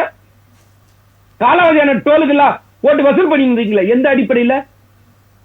கொஞ்சம் தயவு செஞ்சு சொல்லுங்க. வியாபம் ஊழல் யாரோட ஆட்சியில் நடந்தது? 5G ஊழல் யாரோட ஆட்சியில் நடந்தது? சரி, இப்போ இப்போ நான் இப்ப கேக்குறேன், தேர்தல் பத்திரம் முறைகேடுன்னு ஒண்ணு உச்சநீதிமன்றத்துல போய் உட்கார்ந்தது இல்ல? யாரெல்லாம் சிபிஐ ரெய்டு பண்ணிச்சோ, யாரெல்லாம் இடி ரெய்டு பண்ணிச்சோ, அத்தனை பேருக்கிட்டே மேட்டி பணம் எப்படி வாங்கினீங்க? அத சட்டபூர்வமா ஊழல் பண்ண முயற்சி பண்ணீங்களா? எப்படி அது? கொஞ்சம் தயவு திரும்பி சொல்றேன். பொதுமக்கள் உங்களை பாக்குறாங்க. உங்க கட்சிக்காரங்க மட்டும் பாக்குறாங்கன்னு நினைக்காதீங்க. உங்க கட்சிக்காரங்கிட்ட மட்டும் நல்ல பேர் எடுத்தா போதும் நினைச்சு பேசாதீங்க. பொது வெளியில பேசும்போது பொதுமக்களும் பாக்குறாங்கன்னு நினைச்சு பேசு. சரிங்க சார், நம்ம தொடர்ந்து பேசலாம். அத்தனைக்கு தரவு தரேன். நீங்க பேசுற அத்தனைக்கு ஒரு தரவு உங்களால் தர முடியுமா? சரிங்க சார், நம்ம தொடர்ந்து பேசலாம். வெங்கடேஷ் சார், நீங்க சொல்லுங்க. அதாவது மாற்றான் தாய் மனப்பக்குவத்தோட தான் வந்து மத்திய அரசாங்கம் நம்ம கேட்குற நிதியெல்லாம் கொடுக்கறது அப்படின்ற ஒரு குற்றச்சாட்டை வச்சிருக்காரு. அதுக்கு உங்களோட பதில்? உலகத்திலே தரவுகளை கண்டுபிடிச்சது அவர் மாதிரி பயங்கரமாக பேசுகிறார். தரவுகள் கொடுங்க, தரவுகள் கொடுங்க. தமிழகத்துக்கு எவ்வளோ நிதி கொடுத்துருக்காங்கன்றது, ஜிஎஸ்டி மூலம் மற்ற நிதி எவ்வளோ கொடுத்துருக்கான்றத தமிழ்நாட்டில் இருக்கக்கூடிய லீடிங் பேப்பரில் ஒரு பக்கமும் மத்திய நிதி அமைச்சர் கொடுத்துருக்காங்க. பேப்பர் படிக்கிற பழக்கம் தான் தயவு செய்து அவரை பார்க்க சொல்லுங்க. தரவுகள் எல்லாம் அதில் இருக்காது. நீங்க கேட்குற தரவுகள் அதை பாருங்க. அவர் ஒன்று வச்சு காட்டிட்டு இருக்காரு. எதுக்கு அதை பேர் நீங்கள் பார்த்துட்டு இருக்கீங்க? இப்போ ஊழல் இது சொன்னார், இது குறைக்கல, பெட்ரோல் விலை டீசல் விலை அப்படின்னாரு. பெட்ரோல் பாண்ட்ஸ் யார் வாங்கினதுன்னு உங்களுக்கே தெரியும். நீங்கள் கூட்டணி இருக்கிறப்ப காங்கிரஸ் ஆட்சி காலத்தில் தான் பெட்ரோல் பாண்ட்ஸ் வாங்கிச்சு. அதற்கான ஃபண்டை இப்போ கட்டிகிட்டு இருக்கோம், பிஜேபி அரசாங்கம் கட்டிகிட்டு இருக்கு. டீசலுக்கு 100 ரூபா மானியம் தரேன்னு சொன்னார் அவங்க தலைவர் தேர்தல் மேனிஃபெஸ்டோவில். 4 வருஷம் ஆச்சு, ஏன் வாயை திறக்க மாட்டேன்றாரு. 4 வருஷம் ஆச்சு, நாங்கள் வந்தோம் உடனே டீசலுக்கு மானியம் குத்துறோம், எவ்வளோ விலை ஏறினாலும் நாங்கள் மானியம் குத்துவோன்றாரு. தரவுகளினுடைய உச்சத்தில் இருக்க ஒரு பதில் சொல்லணும்ல. அதை தரவுகள் கொடுங்க, எல்லாரும் தான் பார்க்குறாங்க. நாங்கள் பொய்யான தகவலை சொல்கிறோம். டீசலுக்கு மானியம் 100 ரூபா தரன்றது திமுக மேனிஃபெஸ்டோ தானே. டென்ஷன் ஆகாதீங்க, வரேன் உங்களுக்கு எல்லாத்துக்கும் பதில் சொல்கிறேன். நாங்கள் ஜெயிலுக்கு போனோம், மிசாலை எங்களை போட்டு அடித்தாங்க, நாங்களே அடித்தோம், பிஜேபி அடிச்சுது. தேசிய ஜனநாயக கூட்டணி அன்றைக்கி வந்து இப்போ அவசர சட்டம் இது கொண்டு வந்துச்சு, அவசர நிலை பிரகடனம் கொண்டு வந்தது. இப்போ பல்ல இழிச்சிட்டு கூட்டணி இருக்கீங்களே காங்கிரஸ், அவங்க தான் அவங்களை கைது பண்ணி உள்ளே போட்டு மிதிச்சாங்க. நாங்கள் ஒன்றும் பண்ணல. நாங்கள் வந்து ஜெயிலுக்கு போனால் நாங்கள் தப்பான 1973ஆம் ஆண்டு வந்து அவசர நிலை பிரகடனம் படுத்தி மிசாரில் உள்ளே போட்டு உங்களை அடிக்கணும் பிஜேபி சொல்லிச்சா? என்ன இவர் பேசுறாரு பொது வழியில்? நீங்கள் என்னமோ உங்களுக்கு எல்லாம் தெரியும், நீங்கள் பேசினா எல்லாம் நம்பிட்டு இருப்பாங்களா? இங்கே காங்கிரஸ் கூட்டணி கூடா நட்பு கேடா முடியும்னு சொன்னவர் தானே அவங்க. அதில் தானே நீங்கள் கூட்டணி வச்சிருக்கீங்க. இப்போ அதே எந்த காங்கிரஸை நீங்கள் எதிர்த்து அரசியல் பண்ணீங்களோ, எந்த காங்கிரஸை வீழ்த்துவதற்காக காங்கிரஸுக்கு நேர் எதிர் கொள்கையில் உள்ள ராஜாஜி அவர்களிருந்து, நாம் தமிழர்லேருந்து, காகித மூலத்திலிருந்து எல்லாத்தையும் ஒரு பக்கம் ஆக்கி காங்கிரஸை அன்னைக்கு வீழ்த்தினீங்களோ, அந்த காங்கிரஸ் தானே நீங்கள் கூட்டணி வச்சிருக்கீங்க. அதே காங்கிரஸோட நீங்கள் சண்டை போட்டு இந்திரா காந்தி மண்டையை உடைச்சி நேருவின் மகளே வருக நிலையான ஆட்சி தருவன்னு பல்ல அழிச்சிட்டு போய் கொடுத்தது நீங்கள் தானே. 2G பற்றி சொல்கிறாரு இவர். 2Gயில் ஊழல் நடக்கலன்னு சொன்னாங்களா? சிபிஐ வழக்கில் ஊழல் நடந்திருக்கிறது. ஆனால் அதற்கேண்டான சாட்சியங்களையும் இதுவும் தரவுகளையும் சிபிஐ கொடுக்க தவறி விட்டதுனால அவங்க நாங்கள் விடுதலை பண்ணுறோம். இப்போ மறுபடியும் அது போயிருக்கு. ஒரே வார்த்தை தான் சார், அது ஊழலா இல்லை இழப்பா? இந்த 2 வார்த்தைக்கான புரிதல் எப்பவுமே ஒரு குழப்பமா இருக்கு. கோர்ட் உள்ள அது போயிடுச்சுங்க, உச்சநீதிமன்றம் ரிவர்ஸ் போயிடுச்சு. இப்போ கோர்ட்ல இருக்கு, அதை பத்தி நம்ம பொது வெளியில பேசக்கூடாது, அதனால பேசல. டீலிமிட்டேஷன் பத்தி நாங்க கேட்டோம், நீங்க பதில் சொல்ல வேணாம், தரவுகள் எங்களுக்கு தான் தெரியும், தரவுகள் எங்களுக்கு தான் தெரியும் சொல்ற தரவுகளோட சிங்கம் அவருக்கு சொல்றேனா? டீலிமிட்டேஷன் என்ன? விகிதாச்சார அடிப்படையில் மட்டும்தான் டீலிமிட்டேஷன் பண்ணுவேன் பாராளுமன்றத்துல மாண்புமிகு பிரதமர் சொல்லியிருக்காரு. தெலுங்கானா தேர்தல் பிரச்சாரத்தில் சொல்லிட்டார். அமித்ஷா அவர்கள் கோவை வரப்பி சொல்லிட்டார். விகிதாச்சார அடிப்படையில் என்ன மறுசீரமைப்பு உங்களுக்கு என்ன இப்ப இருக்கோ அதே சீட்டு இருக்கதும் அப்படியே இருக்கும். அதே மாதிரி அந்த சைடு போனீங்கன்னா மக்கள் தொகை அதிகமா இருந்தாலும் அவர்களுக்கு என்ன ஏத்தி இருக்கோ அதே தான் உங்களுக்கு விகிதாச்சாரப்படியில் ஏத்தப்படும். யாருக்கும் சீட்டு கொடுக்கப்படாது. இவங்க தான் தரவுகளுக்கு கண்டுபிடிச்ச மாதிரி எங்களுக்கு எல்லாம் ஒண்ணுமே பொது வழியில் தராத மாதிரி மனசாட்சியோட பேசுங்க, மனசாட்சியோட பேசுங்க. பொன்முடியை பத்தி வாய திறக்க மாட்டேன்றீங்களே, ஏன் பொன்முடி பத்தி வாய திறக்கல? இவ்வளவு அசிங்கமா சைவத்தை பத்தியும் வைணவ பத்தியும் பொதுவையில சேர்ந்து கோர்ட்டு கூப்பிட்டு நறுக்கு மண்டையில கொட்டுது. இன்னைக்கு வரையும் திமுக சேர்ந்து யாரும் மறுப்பு சொல்றீங்களா? ஏங்க பொன்முடி பத்தி வாய திறக்கல? அப்ப தேர்தல் பாண்டு ஊழல் செஞ்சுட்டாங்க. ஏன் 550 கோடி வாங்கல? எங்க வாங்கினீங்க? அதே தேர்தல் பாண்டுல திமுக வாங்கிச்சு. மார்டின் கொடுத்தது வாங்கி உள்ள வச்சீங்களா? மார்டின் கொடுத்தது வாங்கி உள்ள வச்சீங்களா தேர்தல் பாண்ட்ல? அது எங்க இருந்து வந்துச்சு? நீங்க தான் அப்பற்றவர்களாச்சே, நீங்க தான் யாருக்கு உண்மையின் திலகமாச்சே, தரவுகளின் சிங்கமாச்சே. நீங்க பேசுறது சரியா கேட்கல. இருங்க பொறுங்க, தரவுகளின் சிங்கம் சார். உங்களுக்கு சொல்றேன் எல்லா தரவையும் கேளுங்க. தரவுகளின் சிங்கம் சார், உங்களுக்கு எல்லா தரவும் சொல்றேன் கேளுங்க, எல்லாமே சொல்றேன் கேளுங்க. தேர்தல் பாண்டுக்கு திமுக நான் 1 ரூபா வாங்கலன்னு சொல்லுங்க, நான் அரசியல் விட்டு போறேங்க. 1 ரூபா வாங்கலன்னு சொல்லுங்க. தேர்தல் பாண்டுல வாங்கினாங்களா இல்லையாங்க? வாங்கினாங்களா இல்லையா? இதே மார்டின் 550 கோடியும் இன்னைக்கு இது நடத்துறாங்களே மேகா இண்டஸ்ட்ரீஸ் நினைக்கிறேன், இந்த கார் பந்தயம் அங்க 150 கோடி பல்ல இழிச்சிட்டு வாங்கல அவனுக்கு. அதனால தான் இந்த கார் பந்தயம் உதயநிதி ஸ்டாலின் நடத்தி கொடுத்தாரு. அதுக்கு பதில் சொல்லுங்க. அதனோட பதில் நான் அப்புறமா கேட்டு தெரிஞ்சுக்கிறேன். முடிச்சிடுறேன். அவரு கேட்டதுக்கெல்லாம் சொல்லலாம். அவர் தரவுல சொல்லிட்டாரு. இருங்க சார், ஒரு தரவுல சொல்லிட்டாரு, பதில் சொல்லணும். சமஸ்கிருதத்துக்கு அதிகமா நிதி ஒதுக்குறாங்க, தமிழுக்கு கம்மியா ஒதுக்குறாங்க. 2004 இருந்து 2014 வரையும் காங்கிரஸ் கவர்மெண்ட் சமஸ்கிருதத்துக்கும் தமிழுக்கும் என்ன நிதி ஒதுக்கோ அதே நிதியை ஏங்க தலையிடுறீங்க? பயப்படாதீங்க, தலையிடாதீங்க. உங்களுக்கு தரவுகள் நான் சொல்றேங்க, தரவுகள் சொல்றேங்க, உங்களுக்கு தரவுகள் சொல்றேன், பயப்படாதீங்க.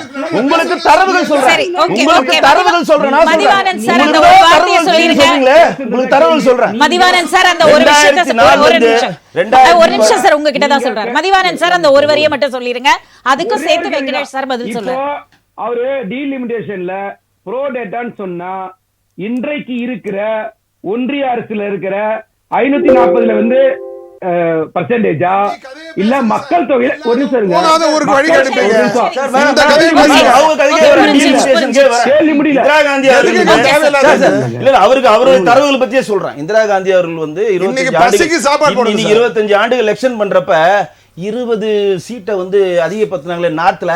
அப்போ திமுக வாய் மூடிட்டு மௌனமா இருந்துச்சு. மாண்புமிகு முன்னாள் முதலமைச்சர் கலைஞர் அவர் வந்து கூட்டத்துக்கு போயிருந்தாரு, வாய் மூடி மௌனமா இருந்தாரு. 20 சீட்டு ஏத்திட்டீங்களே, தமிழ்நாட்டுக்கு 2 சீட்டு ஏத்தலாம் கேட்க துப்பு இருக்காது திமுக. சார் உங்க கேள்விக்கு ஒரு பதில் சொல்லிட்டாரு பகலவன் சார். சார், தரவுகள் உங்களுக்கு மட்டும் தெரியாது. உங்களோட அதிகமான சார், தரவுகள் இல்ல, இல்ல, உங்களுக்கு நிறைய நேரம் கொடுக்குறேன் கேட்டீங்க. பகலவன் சார், அதாவது முதல்வர் வந்து பதற்றப்பட வேண்டாம் அப்படின்னு தமிழிசை மேடம் வந்து சொல்லியிருக்காங்க.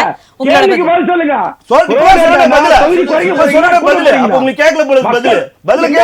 சார் நிறைவான கருத்துல உங்களுக்கு பதில் சொல்வாரு. இப்ப பகலவன் சார் அமித்ஷா பதில் சொல்லுங்க. உங்களுக்கு கேட்காது சார், நல்லது உங்களுக்கு கேட்காது. சரிங்க சார். திமுக காரர் நல்லது நீங்க கேட்க பகலவன் சார் சொல்லுங்க. தமிழிசை மேடம் நீங்க வந்து நல்லவங்களா? அதனால இருக்காரு பார்த்தா அதனால நான் சொல்லிடுறேன். இருக்கு. சார் நான் திரும்ப உங்ககிட்ட வரேங்க சார். இங்க நான் சொல்லிடுறேன், ஆன்லைன்ல சொல்லிடுறேன். இருக்கீங்க. பகலவன் சார் சொல்லுங்க. தமிழிசை மேடம் கேள்வி சொல்லிருக்காங்க. அவர் கேட்குற மாதிரியே சொல்லுங்க. முதல்ல இருந்து கேளுங்க. முதல்வர் அவர்கள் வந்து பதற்றப்பட வேண்டாம் சொல்லிட்டு தமிழிசை மேடம் வந்து சொல்லியிருக்காங்க. எதனால் முதல்வருக்கு இந்த பதற்றம் என்ற ஒரு விமர்சனங்களும் போயிட்டு இருக்கு. அதாவது அதிமுகவும் பிஜேபியும் கூட்டணி வைத்ததிலிருந்தே திமுகவிற்கும் திமுகவோட கூட்டணி கட்சிகளுக்கும் ஒரு பதற்றம் இப்ப தெளிவா இருக்கும்னு நினைக்கிறேன். நல்லா தெளிவா வருது. முதல்வர் பதற்றமா இருந்தா அருகில் நின்று பார்த்தாங்களாமா தமிழிசை அவங்க. இல்ல அவங்களோட அந்த வார்த்தைகள் அந்த பொதுவெளியில அவர் பேசக்கூடியது அதை வச்சு அவங்க சொல்றாங்க தமிழக மலர். பாருங்க, பதற்றத்தோட கூட்டணி வைக்கிறது, ஐயோ கூட்டணி வைக்கிறதுக்கு ஆள் இல்லையே அப்படியே கூவி கூவி சந்தையில போய் ஏலம் விட்ட மாதிரி கத்திங்கிறது நாம கிடையாது. பாஜக தான். யாருன்னா போறேன்னு சொன்னாங்களா கூட்டணிக்கு? அதிமுக எடப்பாடி பழனிசாமி அவங்களோட கூட்டணியே இல்லைன்னு சொல்லிட்டாரு. அவங்களோட கூட்டணியில் இருந்த பாமக போயாச்சு, இது தேமுதிக போயாச்சு. கூட்டணியில் அனாதையானது யாரு யாருன்னு கேட்குறேன். யாருக்கு பதட்டம், யாருக்கு பதட்டம்னு கேட்குறேன். இல்ல அதிமுகவை தேடித்தான் பிஜேபி வந்ததாக தானே சொல்லிக் கொண்டிருக்கிறார்கள். அதுதான் நானும் சொல்றேன். அதிமுக தேடி தான் நீங்க தானே வந்தீங்க, அவங்க உங்களை தேடலையே. அப்ப பதட்டத்தோட தான் நீங்க வரீங்க. அப்ப பதட்டம் உங்களுக்கு வச்சுக்கிட்டு மற்றவங்கள பதட்டம் பதட்டம்னு சொல்றீங்க. நான் என்ன சொல்றேன் எப்படின்னா, பாஜக தலைமையில் தமிழ்நாட்டில் கூட்டணி எங்க கிட்ட வாங்கன்னு சொல்லுங்களேன் பார்க்கலாம். உங்க கூட யார் வராங்க பார்க்கலாம்? ஒரு ஆள் வராங்களா பார்க்கலாம்? கூட்டணி கால்குலேஷன் அவங்க எப்படியே போட்டுட்டு இல்லங்க, வரவே மாட்டாங்க. நீங்க அப்படி சொல்லுங்கன்ற நானு. பதட்டம் இல்ல, உங்களுக்கு தான் பதட்டம் இல்லையே, எங்களுக்கு பதட்டம். நாங்க டைட்டா புடிச்சு வச்சிருக்கிறோம் கூட்டணி. சரி, இப்ப பிஜேபியும் சரி அதிமுகவும் சரி ரொம்ப பொதுவெளியில சொல்றேன்னா கூட்டணி கட்சிகளை பத்தி ரொம்ப பெரிய டிஸ்கஷன்லாம் தேவை கிடையாது, அதை பத்தி பேச வேண்டாம் அப்படின்னே அவர்களுக்கு எல்லாம் தான் அறிவுறுத்தப்பட்டிருக்கிறார்கள். அப்ப பதட்டம் தானே. வெளிப்படையா பேசத்தான் கூட்டணி. பதட்டம் பார்க்குறாங்க, வெளிப்படையாக பேச மாட்டாங்க. பதட்டம் யாருக்கு இருக்கப்போ? பதட்டம் உங்களுக்கு பார்த்துட்டு வரீங்க, எங்களை பார்த்து பார்த்துட்டு ஏங்க சொல்கிறீங்க? நாங்கள் வெளிப்படையாக பேசுகிறேன். இன்றைக்கி கூட முதல்வர் வந்து ஸ்ரீபெரும்புத்தூர் தொகுதியில் போயிட்டு வெளிப்படையாக பேசிட்டு வந்திருக்காரு. எல்லாத்தையும் சொல்லி வெளிப்படையாக பேசிட்டு வராரு. நீங்கள் வெளிப்படையாக பேசுங்க, மக்கள்கிட்ட பேசுங்க. நாங்கள் மக்களுக்கு பிரதிநிதிங்க, நாங்கள் மக்களுக்காக பேசுவோம். நீங்கள் உங்களுக்கான பிரதிநிதித்தை தேடுவதற்காக நீங்கள் மறைமுகமாக பேசிக்கிறீங்க. உங்களுக்கு எங்களுக்கு உள்ள வித்தியாசங்கள் நிறைய இருக்குங்க. உங்கள் கொள்கைக்கும் சரி, கோட்பாட்டுக்கும் சரி, எங்களோட அரசியல் நாகரிகத்துக்கும் சரி, எங்களுடைய அரசியல் நாகரிகத்துக்கும் சரி, நிறைய டிஃப்ரெண்ட் இருக்குது எங்களுக்கு. இன்னும் சொல்ல போனால் எங்களுக்கு வேறு விதம், எங்களுடைய கொள்கை தத்துவங்களே வேறு. ஒரு நாள் கூட இங்கே இருக்கிற தமிழ் சொந்தங்களுடைய கொள்கையோடு ஒரு நாள் கூட பாஜக ஒத்து வராது. ஒரே ஒரு நாள். அதிமுக சேர்த்து தான் சொல்கிறேன். அதிமுகவும் எங்களோட கொள்கை தான் சொல்றேன். அது வந்து தேர்தல் கூட்டணி, இது கொள்கை வேற. ஆமா, கொள்கை. அதையும் சேர்த்தே சொல்றேன். உங்களோட பகைவர்களோடு இருந்தாலும் ஆனாலும் ஒரு நாள் உங்களை எதிர்கொள்வார்கள், வீச்செருவாலை எடுத்து வீசுவாங்க அப்படின்னு சொல்றேன். யார் யாரை போர்ல இந்த இங்க ரவுடி பசங்க இருக்கிற அந்த அருவா கிடையாது. களத்துல நின்று எதிரிகளை வீழ்த்துவதற்காக ஆயுதம் ஏந்தி போராட்ட களத்துல நிற்கிற அதை சொல்றேன். நீங்க அதுக்குள்ளே வேறு மாதிரியான சித்தரிச்சிட போறாங்க. அப்படிலாம் இல்லை. அதனால் வந்து நம்ம எப்பவுமே களத்தில் நாங்கள் அடக்குமுறையை சந்தித்து தான் மேலோங்கி வந்துருக்கிறோம். நாங்கள் திடீர்னு வந்து அப்படி குச்சி அரசியலில் வந்தவங்க கிடையாது, அடக்குமுறைகளை சந்தித்து வந்தவர்கள். அதனால எங்களை அடிமையாக மாட்டோம்னு சொல்றீங்க. ஏன் நீங்க அடிமை இது வரைக்கும் இருந்தது இல்லையான்னு அவர் வெளிப்படையாவே கேள்வி கேட்கிறாரு. யாருக்கிட்ட சொல்லுங்க சார். அடக்குமுறையை சந்தித்தவர்கள் சொல்றாங்க. இன்னைக்கு கூட அடித்தால் திருப்பி அடிப்புன்னு சொல்றோம். நாங்க அடித்தால் திருப்பி அடிப்போம். எங்களுடைய முழக்கமே தான், விடுதலை சித்திர முழக்கமே தான். அடித்தால் திருப்பி. நாங்க போய் யாரும் அடிக்க மாட்டோம், எங்களை அடித்தால் திருப்பி அடிப்போம். அதுதான் எங்களோட பாயிண்ட் ஆஃப் வியூ. எப்பவுமே நாங்கள் அடி வாங்குற இடத்துல இல்லை, என்னை அடித்தான் அடிப்பேன். நான் உங்களை வரம்பு மீறி அடிக்க மாட்டேன். என் வரம்புக்குள்ள நீ வந்து இது என் இடம்னு நீ என்னை அத்து மீறும் போது நான் திமிரி அடிப்பேன், திமிரி எழுவேன். இதுதான் எங்களுடைய முழக்கமே. சரி, சொல்லுங்க சார். சகோதரர் பகலவனுக்கு ஒரு பதில். என்னை தெருவிலேயே தெரியுமான்னு கேட்டார். இவர் பள்ளிக்கூடம் போயிட்டு இருக்கும்போது நான் போஸ்டரும் கொடியும் ஒட்டினவன் 40 வருஷம். இவருக்கு தெரியாது என்ன, இவருடைய தலைவருக்கு சின்னவரேன்னு சொல்லிட்டீங்க. வயதுல மற்றபடிக்கு அந்த இந்த தரத்தில் கட்சியிலேயே நான் 30 ஆண்டு இருக்கிறேன். என்னுடைய கட்சியிலேயே உங்க வீட்டு சுவர்லயே என்னுடைய கட்சியே வந்து 35 வருஷம். சரி, அது இருக்கட்டும், அது இருக்கட்டும். கட்சியே 30 இல்லங்க. எங்க கட்சி நீங்க சொல்லும்போது நான் பேசல. இப்ப நீங்க நான் 30 வருஷம் என் கட்சியில இருக்கேன். சரி சரி 30 வருஷமா ஒரே ஒரு கலந்து ஓய்வே இல்ல எனக்கு. நீங்க சொன்னதுக்கு நான் திருப்பி பேசுறேன். அனைவரின் பாராட்டுகள். மகிழ்ச்சி, சிறப்பு. யாரையும் கொச்சப்படுத்தல, குறைச்சு மதிப்பிட வேண்டாம். ஒண்ணு, இந்த பூச்சி காட்டுறத முதல்ல நிப்பாட்டுங்க. அவங்க மினிமம் காமன் ப்ரோக்ராம் கொண்டு வந்துட்டாங்க. கட்சி எப்பேற்பட்ட கட்சி, அந்த கட்சி ஆளுகின்ற கட்சி. அவருடைய அமித்ஷா என்ன சொல்றாரு, உங்க உள்கட்சி விவகாரத்தில் தலையிட மாட்டேன்ற வாக்குறுதியை பெற்றிருக்காரு. கடந்த வாரத்தில் வக்புக்கு வந்து ஏத்து ஓட்டு போடுறாங்க, அடுத்த வாரம் கூட்டணி அமைக்கிறாங்க. இதெல்லாம் ஆளுமையினுடைய உச்சம். புலம்பிட்டு இருக்காங்க, புலம்பு. இவங்க கட்சியினுடைய வளர்ச்சியை பத்தி இதை பத்தியே பேசுறது இல்ல. இப்ப இவங்க காத்தா இருங்க சார், உங்களதான் சார் தலைவர் வந்து நாடாளுமன்றத்திலே பேசியிருக்கிறாங்க. முதல் போராட்டம் நடத்தி நான் என்ன கேட்கிறேன், நீங்க என்ன பேசுறீங்க? நான் அதெல்லாம் சொல்லல. நான் என்ன சொல்றேன், வழியை பாருங்கன்னு சொல்றேன். அதே சமயத்துல உங்களுடைய கனவு என்ன? 20 ஆண்டு கனவு, 30 ஆண்டு கனவு. அரசியல் பங்கேற்க வேண்டும், மந்திரி அடைய வேண்டும், மக்களுக்கு பெரிய அளவில் உதவி செய்ய வேண்டும். இருங்க சார், புரியும். உங்க சுத்துல நீங்க புரிய வைங்க எனக்கு. நான் என்ன சொல்றேன்னா, உங்களுடைய வளர்ச்சியை பார்த்துட்டு உங்களுக்கு ஒரு வாய்ப்பு கிடைச்சு அந்த வாய்ப்பை தேடி போகாம, நேற்று ஒரு தொலைக்காட்சியில் கேட்கிறாரு, நீங்க யாருக்கு பேசுறீங்க? உங்களுக்கு நீங்க பேசுங்க, என் கட்சிக்கு நான் பேசிட்டு இருக்கேன், உங்க கட்சிக்கு நீங்க பேசுங்க. வக்காலத்து வாங்கி போறது வேஸ்ட். நாளைக்கு கூட்டணி மாறி போச்சு.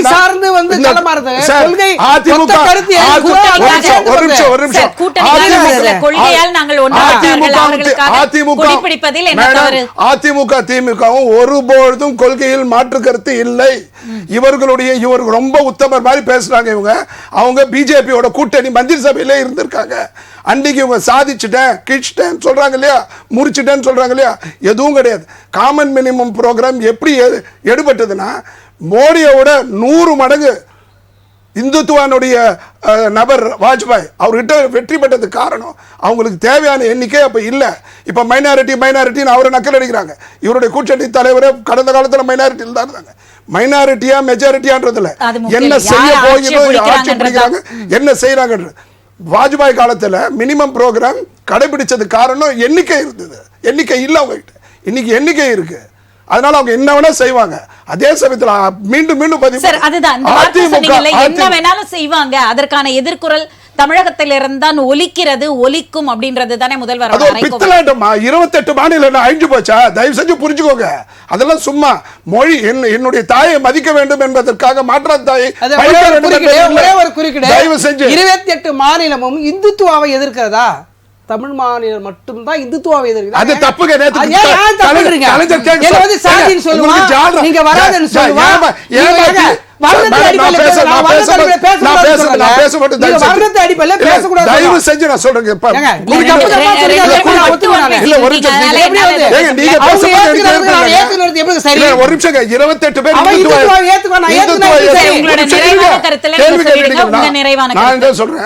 ஸ்டாலின் அவர்கள் சொல்றாரு, கருப்பு சட்டையில வந்தாங்க மகிழ்ச்சி, இதை ஏங்க காவி சட்டைக்கு வரக்கூடாது? இந்துத்துவனுடைய ரெப்ரசன்டேட்டிவ் காவியும் வேணும், பச்சையும் வேணும், வெள்ளையும் வேணும், அப்படி சொல்லுங்க. இந்து அறநிலையத்துறை வக்புக்கு இவர் ஏத்தாங்களே, ஏத்து இப்படியே ஏமாத்தி அவங்களுக்கு தேவையான ஒரு வாக்குறுதியும் நிறைவேற்றல. சிறுபான்மை மக்கள் கொந்தளிச்சிருக்காங்க. இந்த வாட்டி அவங்களுக்கு போடாம தாவேக போட்டு போறாங்க. தமிழ்நாடு அடிபணியாதுன்னு சொன்னார். அதை பற்றிய உங்களுடைய நிறைவான கருத்துக்கள் ஒரு வரியில். டெல்லி என்பதை தனியா பிரிச்சு பார்க்காதீங்க. பாஜக, தமிழ்நாடு பாஜக எங்க அமெரிக்கால இருந்து ரஷ்யால இருந்து இவங்க ஆமா பிரிச்சு ஒரு பிரிச்சுல பார்க்கணும் சொல்ல புதுசா சொல்லாதீங்க. ஒரு யூனியன் ஆஃப் ஸ்டேட்ஸ் பிரிச்சு பார்க்கறது சைனாவையும். ஆமா, நான் என்ன சொல்றேன், பிஜேபியை வந்து குற்றம் சொல்வதற்காகவே குற்றம் சொல்வதை நிறுத்திக்கிட்டோம். தயவு செஞ்சு தேர்தல் அரசியல் பாத்துக்கலாம். இப்போ மக்கள் ஆட்சி, மக்கள் அரசியல், மக்கள் நன்மையோ கொஞ்சம் இப்போ சுயாட்சிக்கு இப்ப என்ன தேவைப்பட்டது? என்ன ஆட்சி இன்னைக்கு சுயாட்சி? எப்பேற்பட்ட பித்தலாட்டம் இதுக்கு ஜாலராட்சி. சுயாட்சினா என்ன தெரியுமா? சொல்லுங்க. ஒரு நாட்டுல சுயாட்சின்ற பேச்சை விட ஒரு ஆபத்தான சொல் உலகத்துல நிறைவான கருத்து பதிவு. சைனா எதிர்பார்த்துட்டு இருக்கான், கொத்திட்டு போயிடுவான் தமிழ்நாட்டை. சுயாட்சி பத்தி பேசுறீங்களா? அதாவது எங்களுக்கு கொள்கை வந்து ஆட்சி அமைக்கிறதுல எங்களுக்கு பிரச்சனை இல்லை. ஆனா அது வந்து மக்களுக்கு எதிரான கான்ஸ்டிடியூஷன் கொண்டு வருது, அதுலதான் பிரச்சனை. அவங்க தொடக்கத்துல இருந்து அறநிலைத்துறையினுடைய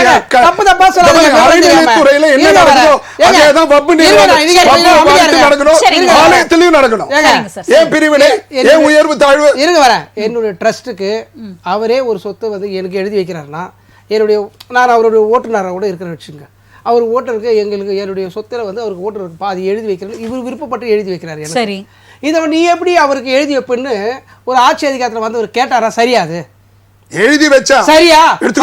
அப்படிதாங்க எழுதி வச்சிருக்காங்க. சொத்தை, பல கோடி சொத்தை அவங்க விருப்பப்பட்டு எழுதி கொடுத்துக்கிறாங்க.